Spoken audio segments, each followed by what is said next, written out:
Yes, so President of Ukraine, Zelensky, he just arrived to White House now, and they want to have a press conference in White House with Donald Trump, where they will answer some questions from the press.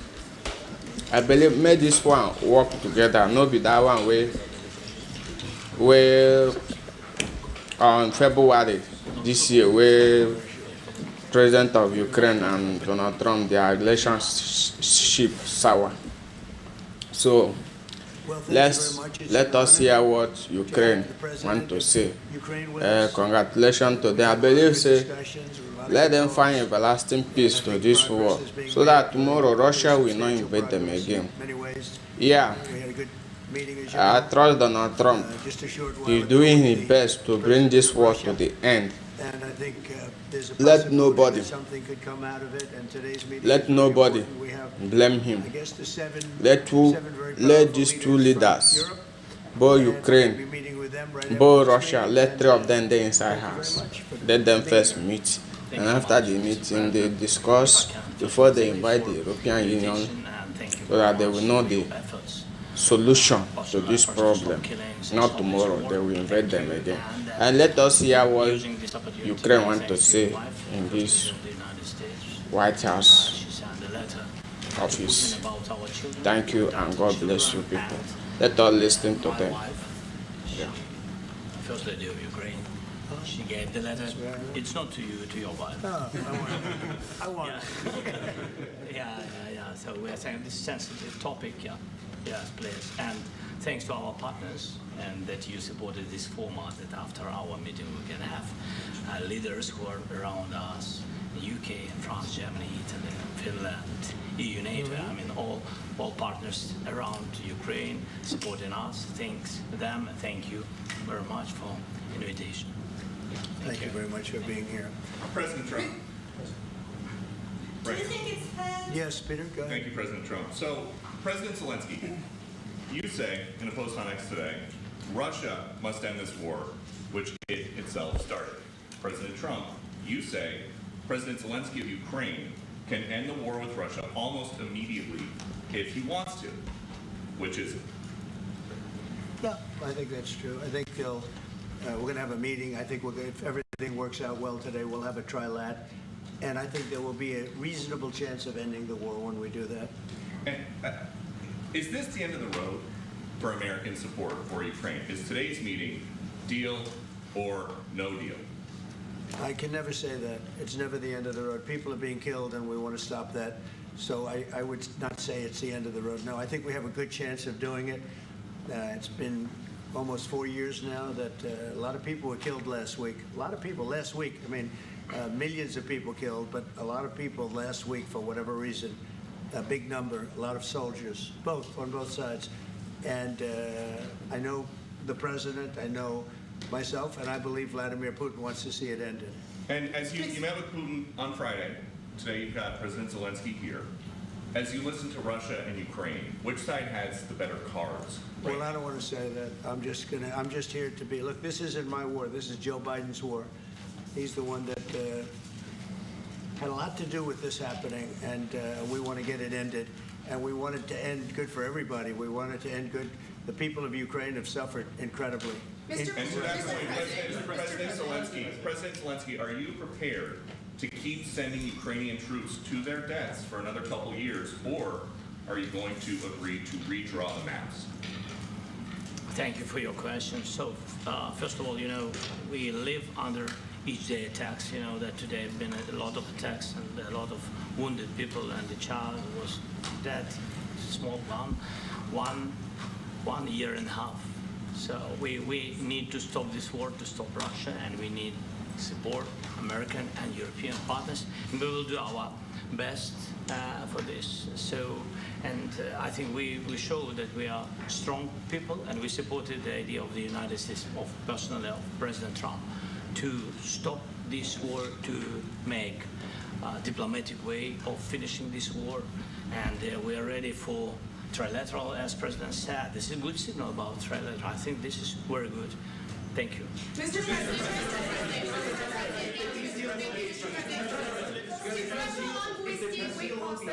Yes. If the peace deal will be achieved, are you going to be willing to send American peacekeepers to Ukraine? Well, we're going to work with Ukraine. We're going to work with everybody, and we're going to make sure that if there's peace, the peace is going to stay long term. This is very long term. We're not talking about a 2-year peace and then we end up in this mess again. We're going to make sure that everything's good. We'll work with Russia. We're going to work with Ukraine, and we're going to make sure it works. And I think if we can get to peace, it's going to work. I have no doubt about it.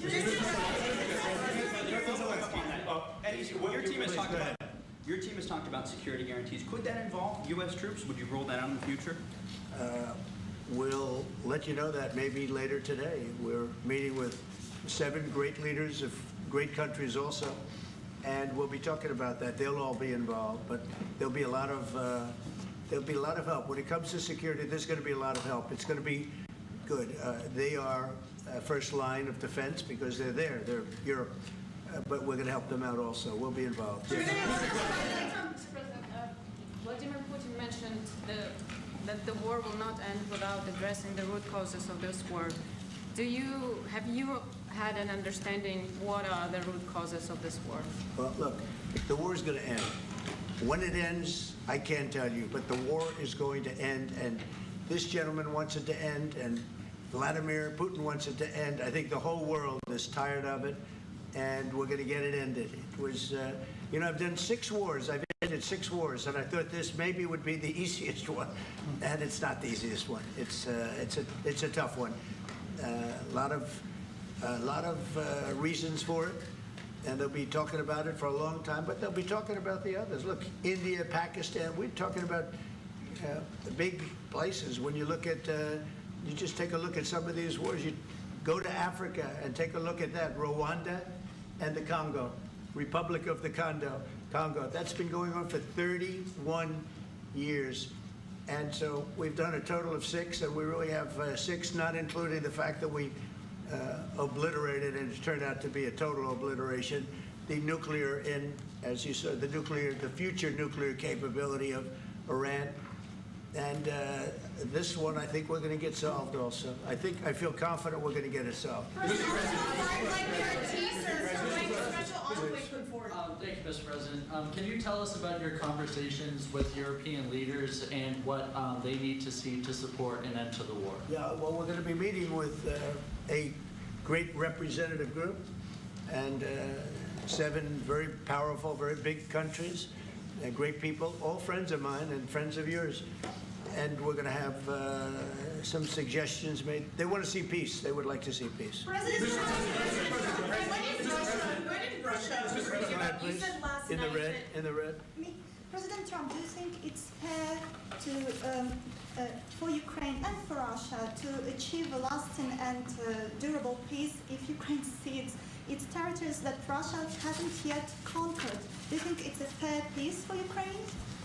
We're going to have a lasting peace. Just to answer the first part of your question, we're going to have a lasting peace. I hope it's going to be immediately. I hope it doesn't have to go on. And I think people of the whole world is going to be very happy when that's announced. You posted on social media, Mr. President, a very touching letter from the First Lady. And the letter was hand-delivered to President Putin. And it calls for an end to the war, essentially, because of the children and the children's future. Why did the First Lady feel that letter was necessary? Was it because she believes that Mr. Putin is the aggressor in the war? Is a similar letter being hand-delivered to President Zelenskyy? So the First Lady felt very strongly. She's watched the same thing that you watch and that I watch. I see things that you don't get to see, and it's horrible. But when she's got a great love of children, she has a wonderful son that she loves, probably more than anybody, including me. I hate to say it, but she loves her son. She loves children, and she hates to see something like this happening. And that goes for other wars too. I mean, she sees the heartbreak, the parents, the funerals that you see on television. Always funerals. We want to see something other than funerals. No, she felt. It was a beautiful letter. It was very well received by him. And she did ask me to say, she would love to see this end. She would love to see it end. And she says it very openly, very proudly, and with great sorrow because so many people have been killed. Mr. President, last week, Brian, go ahead, Brian. Yes, sir. I've got a question for each of you. Yes. First of all, Mr. President Zelensky, you look fabulous in that suit. I said the same thing. Yeah, you look good. I said the same thing. Yeah, looks good on I you. said the one that attacked you last time. See, now he's I remember that. Yeah, I apologize to you. You look wonderful. No, my first question for you, President Zelensky. And in the same suit. You see, I changed, you are not. Maybe yours is much better. Real quickly, upon peace, God willing we get peace, are you open to holding an election in your country? Yes, of course. We are open for election, yes. We have to do safety circumstances, and a little bit we need to work in the parliament, because during the war you can't have elections, but we can do security. We need, maybe, how to say, we need a truth, yes, everywhere, in the battlefield, in the sky, and the sea, yeah, to make possible for people to do democratic, open, legal elections. So you say we're ready. during the war you can't have elections. So let me just say 3.5 years from now. So you mean if we happen to be in a war with somebody, no more elections? Oh, that's good. I wonder what the fake You like news this is. idea? Yeah. No. Speaking of news, I got a question for you. This sounds insane for me even to ask this, but do you think the American media really doesn't even want a peace deal because they've been so critical of you every step of the way as you lead the charge for peace? It's an amazing phenomenon. I said that if in the settlement you got Moscow, St. Petersburg, and thousands of miles around them, they would say, I made a bad deal. The level of hatred and animosity is incredible. Not with all. I mean, we have great people up here. We also have terrible people up there that I think are told what to say. But, you know, in solving all of these wars, they don't even write about it. You know, I saw major wars. I saw wars that have been going on for 31, 35, and 37, and a couple of quicker ones. One that was going to go into a full-blown deal very quickly. You know what the one I'm talking about. It was a big one. But they don't even write about that. No matter what I do, no matter what, and you know, this is not anything to do with you. It's probably to your advantage in a certain way. But no matter what I do, no matter what deal I make, from my standpoint, you'll come out good. Maybe President Putin will come out good. But they'll say, Trump was absolutely horrible. It's just that, and I've lived with that for a long time. I've lived with it since just before the first election. I used to get great publicity. Now I get the worst publicity anyone's ever gotten in office, but I won in a landslide, so the people understand. They're the only ones that count, ultimately. But I've also had great reporters. I've had journalists that are very good. But it's very sad when you do the right thing. As an example, they said, because of the fact that Vladimir Putin came to American soil, this was a tremendous defeat for Donald Trump. No, it was really wonderful that he did it. It was a hard thing for him to do, to be honest with you. It was the opposite of what they said, but they said it. Now, if he didn't come, they'd say that was also bad for Trump. You know, there's no way. And there's just a great dishonesty of the press, and I think that's why it's lost its credibility. You know, its credibility is at an all-time low. We have a thing going on right now in D.C. We went from the most unsafe place anywhere to a place that now friends are calling me up, Democrats are calling me up, and they're saying, sir, I want to thank you. My wife and I went out to dinner last night for the first time in 4 years, and Washington, D.C. is safe, and you did that in 4 days. I'll tell you, it's safe. I had another friend of mine. He has a son who's a great golfer. He's on tour, and he came in 4th yesterday in the big tournament where Scotty Scheffler made the great shot, and he said his son is going to dinner in Washington, D.C. tonight. I said, would you have allowed that to happen a year ago? He said, no way, no way. He said, what you've done is incredible. And I think the people realize it. But the press says, he's a dictator, he's trying to take over. No, all I want is security for our people. But people that haven't gone out to dinner in Washington, D.C. in 2 years, are going out to dinner, and the restaurants the last 2 days were busier than they've been in a long time. Sir, Thank you. I walked around yesterday with MTG. If you could walk around with DC with MTG and not be attacked, the city is safe. Yes. Thank you, Mr. President. Last week, you warned of what you called severe consequences if a 30-day ceasefire or any type of ceasefire were not agreed to by Russia. Will there be severe consequences? Does that change because of I your don't meeting think you with need a President Putin? ceasefire. You know, if you look at the 6 deals that I settled this year, they were all at war. I didn't do any ceasefires. And I know that it might be good to have, but I can also understand strategically why, well, you know, one country or the other wouldn't want it. You have a ceasefire and they rebuild and rebuild and rebuild, and, you know, maybe they don't want that. But if you look at the 6 deals that we made peace and you know, long-term, long-running wars, I didn't do any ceasefires. Would I like the concept. You know, I like the concept of a ceasefire for one reason, because you'd stop killing people immediately, as opposed to in 2 weeks or 1 week or whatever it takes. But we can work a deal where we're working on a peace deal while they're fighting. They have to fight. I wish they could stop. I'd like them to stop. But strategically, that could be a disadvantage for one side or the other. But all of these deals I made without even the mention of the words ceasefire. President Zelenskyy, are Can you you disappointed that there's no explain the ceasefire? decision to offer Ukraine Article 5-like security guarantees, but stop short of pushing for their full membership? Yeah, well, we haven't done anything on that yet. If you look back and you go back long before President Putin, it was always a statement that they would never allow Ukraine into NATO. So that was a statement that was made, but we haven't discussed any of that yet. We're going to be discussing it today. But we will give them very good protection, very good security. That's part of it. And the people that are waiting for us, they are, I think they're very like-minded. They want to help out all. Thank you, President. Thank you, President Trump. Are you disappointed there's no The United ceasefire, States, Mr. President? the United States has already given hundreds of billions of dollars to this war effort in Ukraine. At best, it is a stalemate, and the killing continues. So, President Trump, how much more is the United States willing to give Ukraine? And President Zelensky, how much more do you want? Well, I'll start off just by saying we're not giving anything now. We're selling weapons. This is something before, I guess the number is well over $300 billion. That was under Joe Biden, a corrupt politician, not a smart man, never was. By the way, go back 40 years, he was not a smart man 40 years ago either. But now he's in particular bad.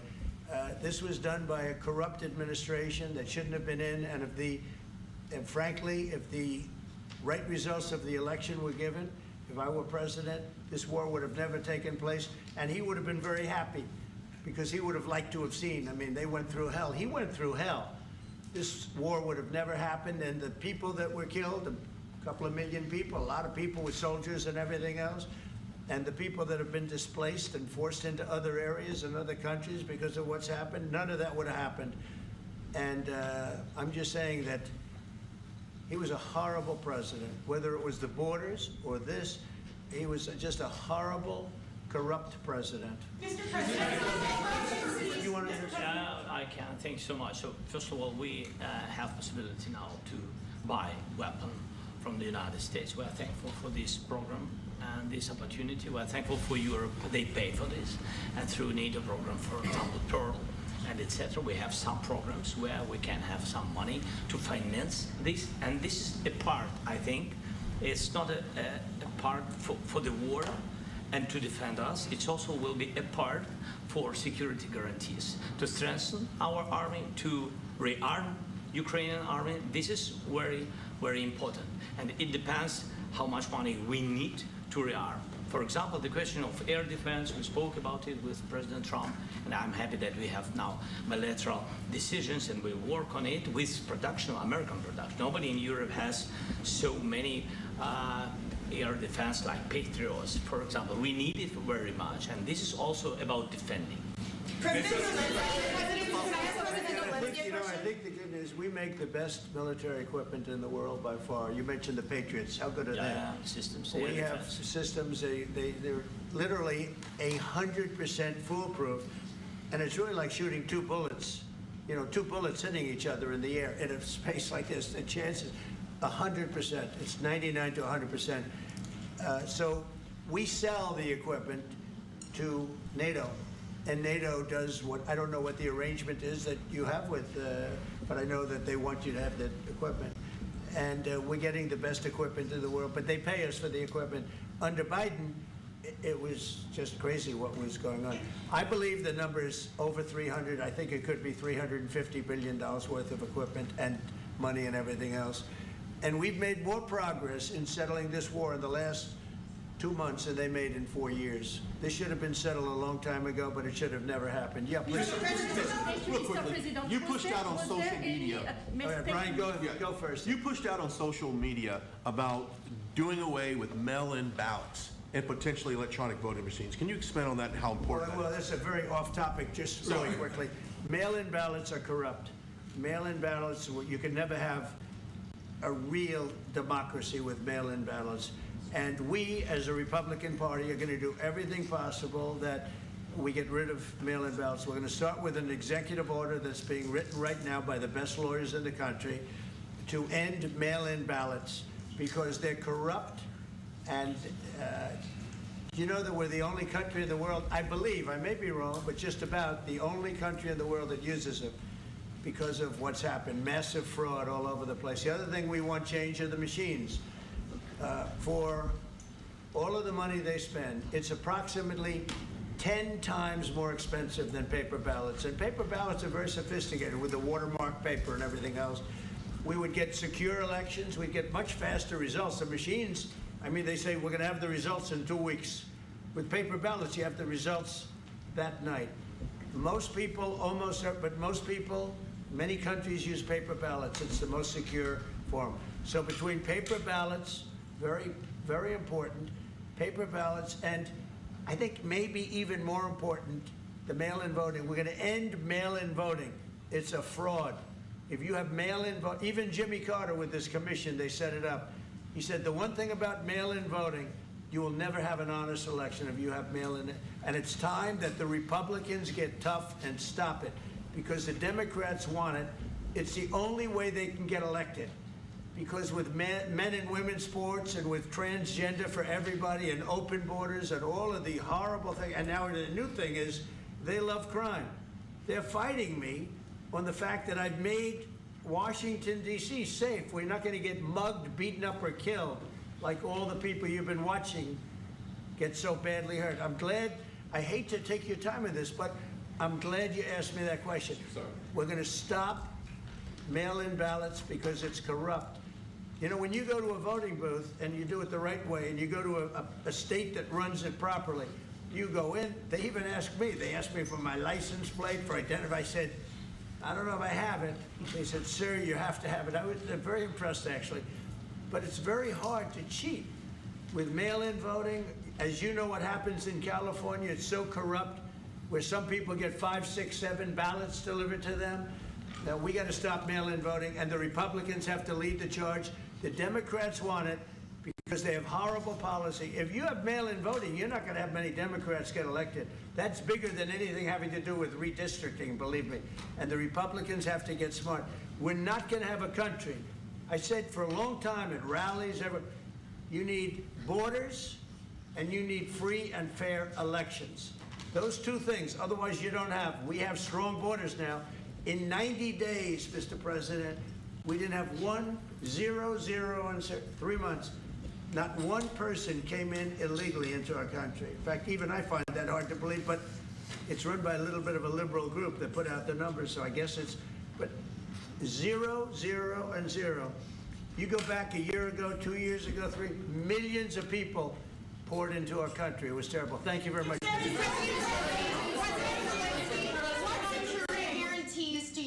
From President Trump to be able to make a deal? Is it American troops, intelligence, equipment? What is it? Everything. And really, it includes 2 parts. First, strong Ukrainian army. That's what I began to discuss with your colleagues. And it's a lot about weapon and then people and training missions and intelligence. And second, we will discuss with our partners. It depends on the big countries, on the United States, on a lot of our friends. And Mr. President, are you willing to commit American troops to that NATO-like protection in order to get President Zelensky to a deal today? Well, I don't know if you define it that way, but NATO-like, I mean, we have people waiting in another room right now. They're all here from Europe, biggest people in Europe, and they want to give protection. They feel very strongly about it, and we'll help them out with that. I think it's very important. I think it's very important to get the deal done. You've been involved with the peacekeeping in Ukraine since your first day in the administration. What would you say to the Ukrainian people right now who are suffering under the Russian attacks and